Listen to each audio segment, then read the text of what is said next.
There is going to be a document, again it'll be in a lot of colours, that I think they're calling it numeracy teaching. So the key characteristics of effective numeracy teaching.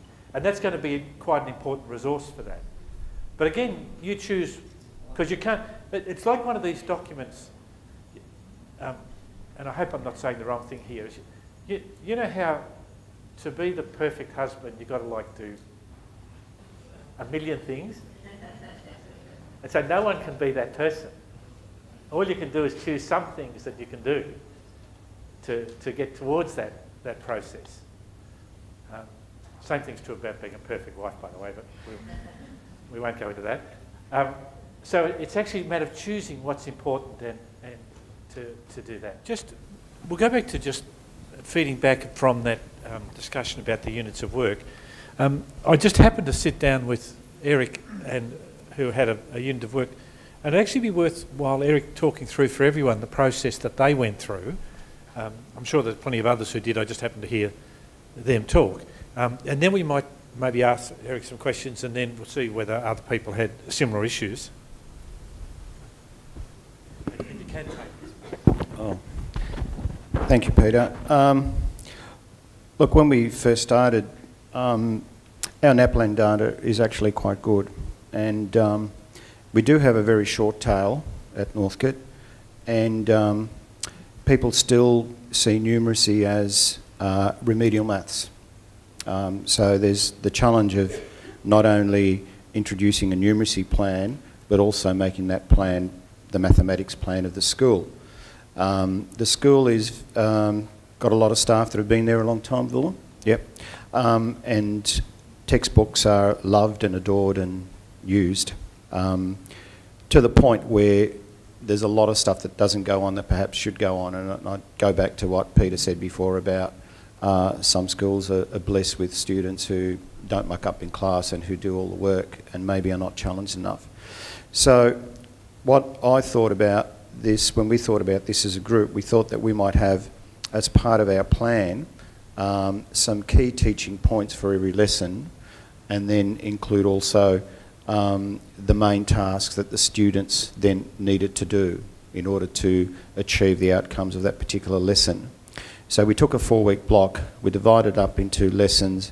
Each lesson then was analysed according to the topic that we chose. Now, we chose a topic similar to one of the handouts that we got last week, which was that week beginning one. I think it's this one here.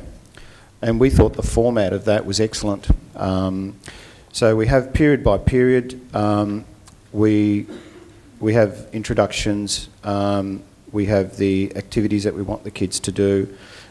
In our plan, we have a list of resources, and with the resources, what we thought we'd do is to relate those obviously to the student tasks, but also divide up the student tasks at 3 levels.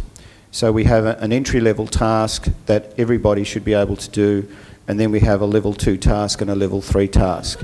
And the tasks then would rise in complexity and therefore become more challenging as they get to level 3. So kids who are very bright in the class would be able to engage with, would be able to do all 3 tasks, the first 2 very quickly, and then the 3rd one might challenge them a little bit more.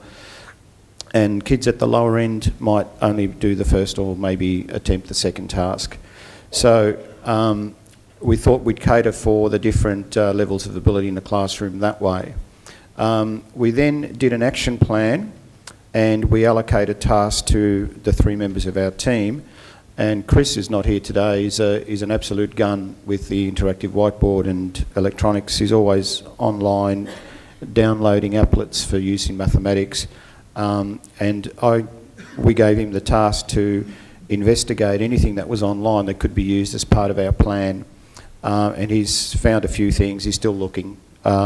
Just finding a couple of things took him 3.5 hours online. So for this particular topic, which is chance and data, there wasn't very much happening.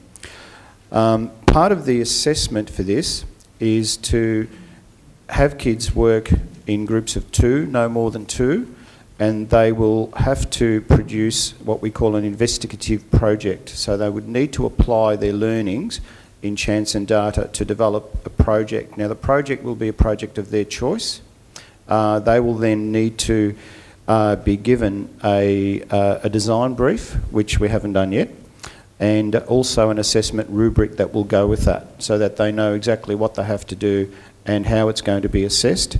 Part of the assessment will be an oral presentation to the class using the interactive whiteboard or any other electronic means that they have, and they will also need to submit a written report which might be a few pages long.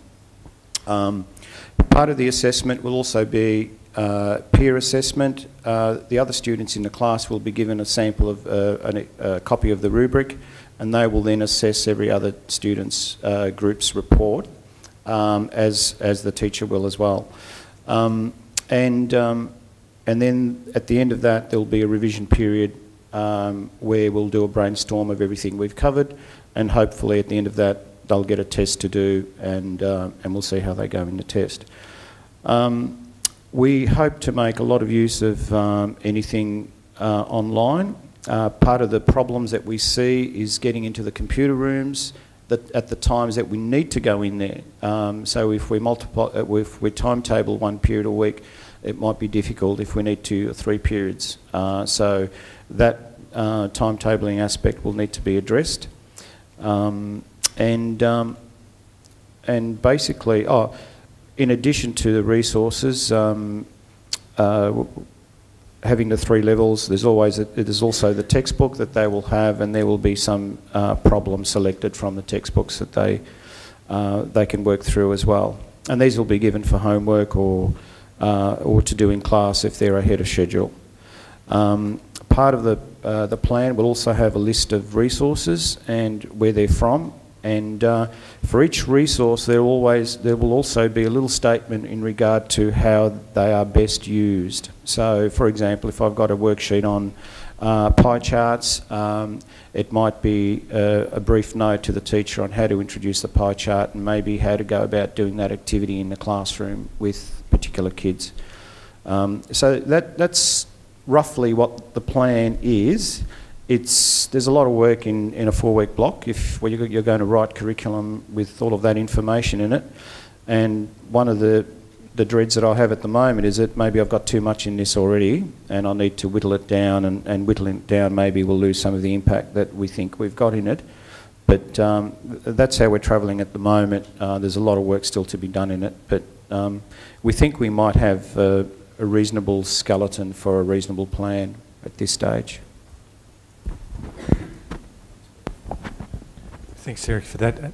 Can I just, I'll ask whether some other people want to comment, but can I just comment on that a little bit? To me, that is a numeracy plan. Now, sure, you'll have to write it up in a particular format. That's what we're going to talk about.